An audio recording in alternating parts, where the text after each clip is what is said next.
Students, आपण आज मराठीचा एक नवीन पाठ शिकणार आहोत. घाटात घाट वरंदा घाट. आपल्या महाराष्ट्राला एक सुंदर असं निसर्ग लाभलेला आहे. तुम्ही जर पश्चिम महाराष्ट्रामध्ये गेलात तर हिरवळीने नटलेला असा सह्याद्रीचा भाग आहे. यामध्ये अनेक घाट माते आहे. हिरव्यागार अशा वनराईने नटलेले अशा प्रकारचे घाट, वळणावळणाचे रस्ते, पावसाळ्यात जर बघितलं तर फेसाळणारं पाणी, खूप छान दृश्य वाटतं. अगदी बघणाऱ्याला मन मोहून टाकतं.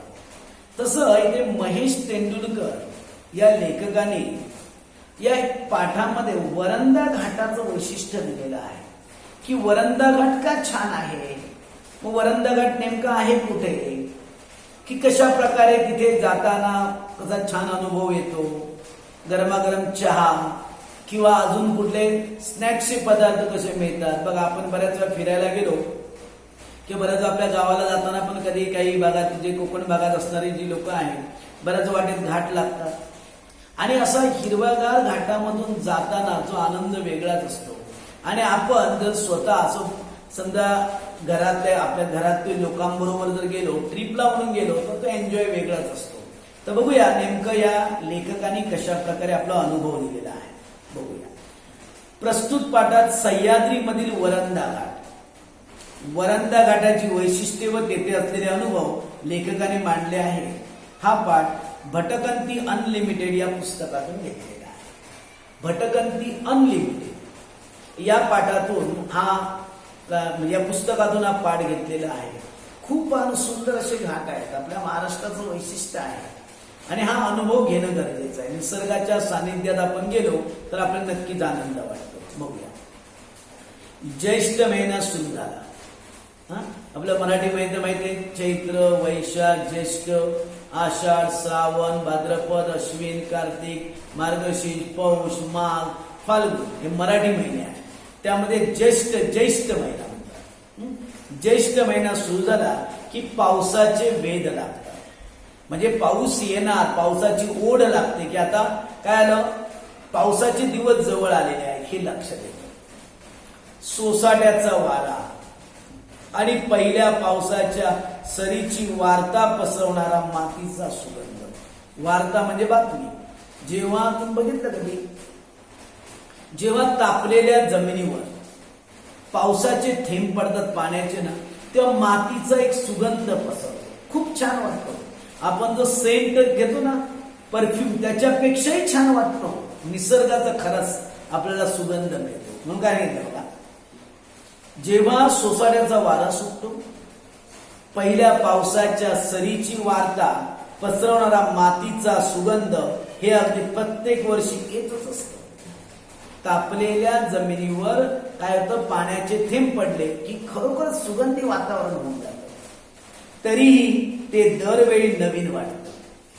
तरीही, आणि आता कसं उकाडा, उन्हाळा हळूहळू आता काय वाढत गेलेला असतो आणि आता काय पावसाचे वेध लागले असतं आणि ते खरंच छान वाटतं. बालपणी बेभान होऊन एग एग सरी माझे मडके भरी या तालावर पावसात चिंब चिंब भिजणं आणि त्याबद्दल आई वडिलांकडून पोटभर मार खाणं.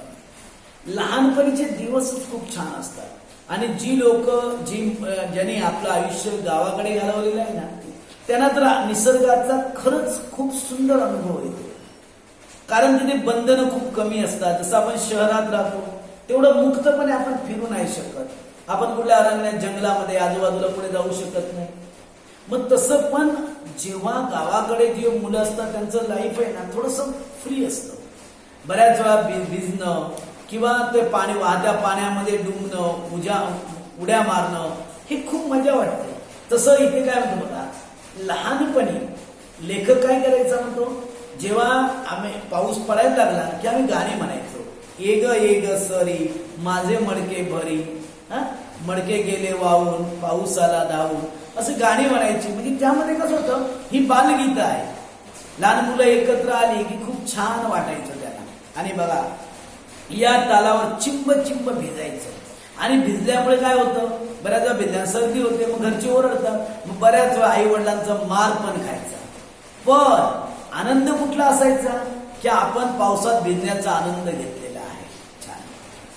आजी आजोबांकडून अगदी होड्या करायला शिकून त्या पावसाच्या पाण्यात सोडण्यासाठी पुन्हा पावसाची आतुरतेने वाट पाहणं. आजी आजोबांकडून कागदाच्या होड्या, ही लहानपणीची गोष्ट आहे, म्हणजे वयाच्या 5, 6, 7 वर्षाच्या असतानाचा हा पिरियड सांगितला.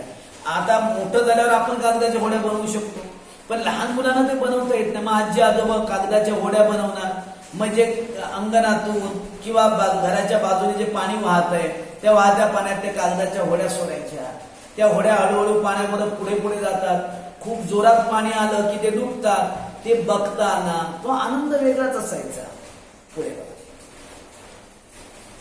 अशा कितीतरी आठवणी घेऊन दरवर्षी पाऊस येत असतो. पण मोठं झाल्यावर इंद्रधनुष्यात उमलणाऱ्या रंगांचे अर्थ उमगू लागतात. पण नंतर मात्र मोठं झाल्यानंतर इंद्रधनुष्याचे रंग उमगू लागतात, समजू लागतात.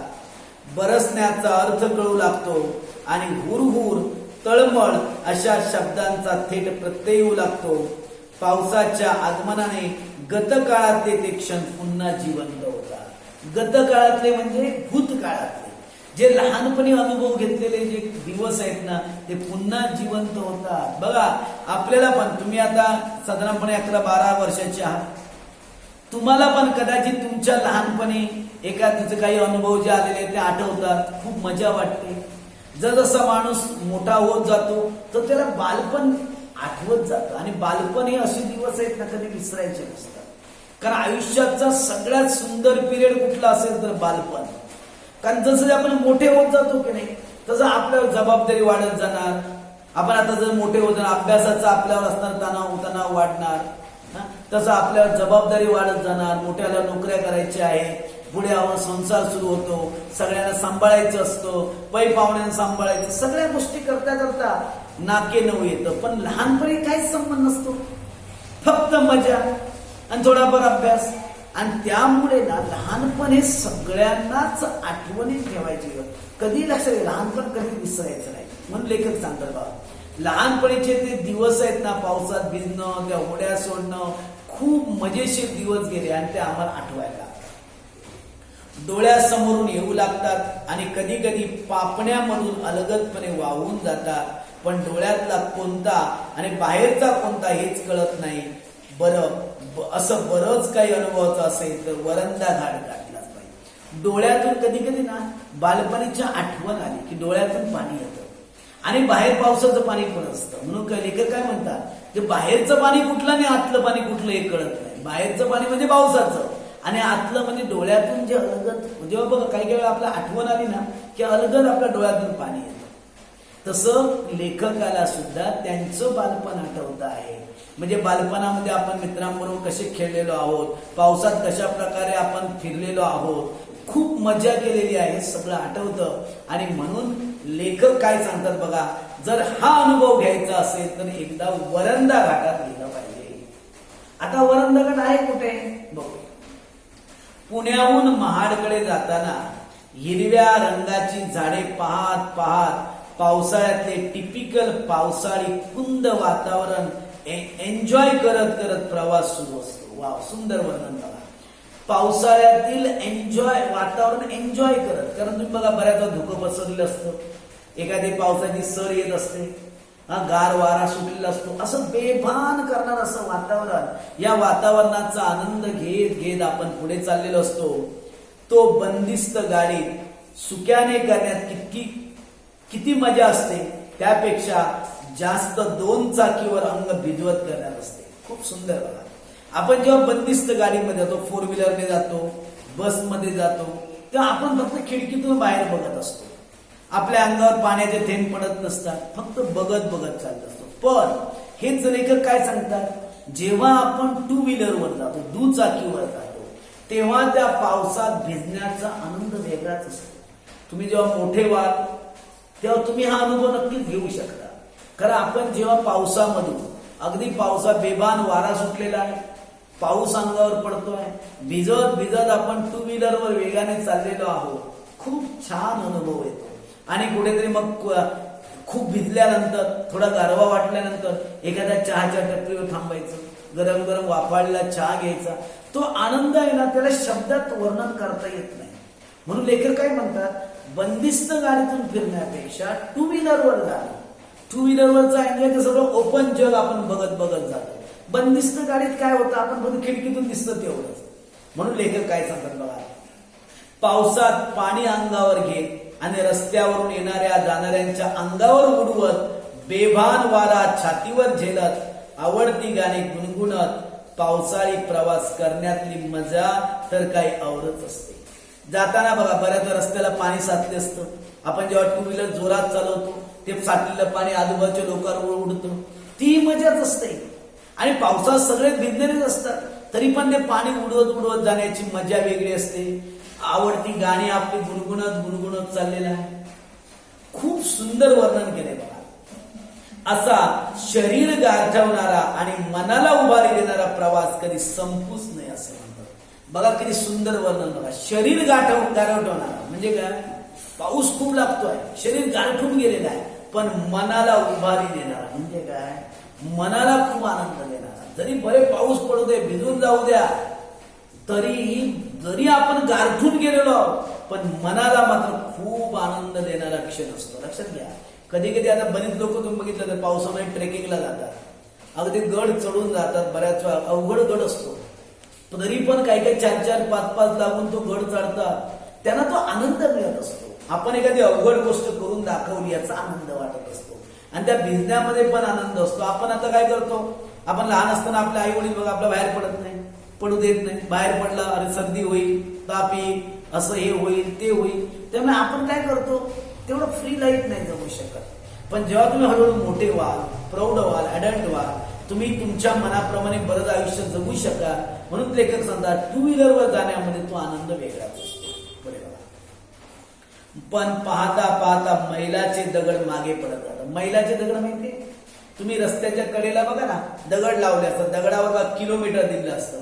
समजा तुम्हाला पुण्याला नाशिकला जायचं आहे, इतर कुठे जायचं ते दिलं असतं, नाशिक 200 किलोमीटर, 110 किलोमीटर असं लिहिलं असतं. म्हणून ते मैलाचे दगड मागे मागे पडत जातात, आपण पुढे पुढे जात असतो.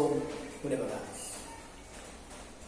आणि आपण येऊन पोचतो तो वरंदा घाटात.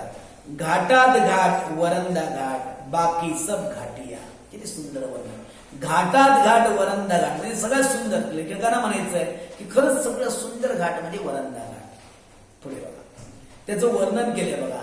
इथे असे आल्यावर वाटते पाण्यात झुकलेल्या हिरव्या गच्च झाडीतून रोरावत बाहेर पडणारे धबधबे.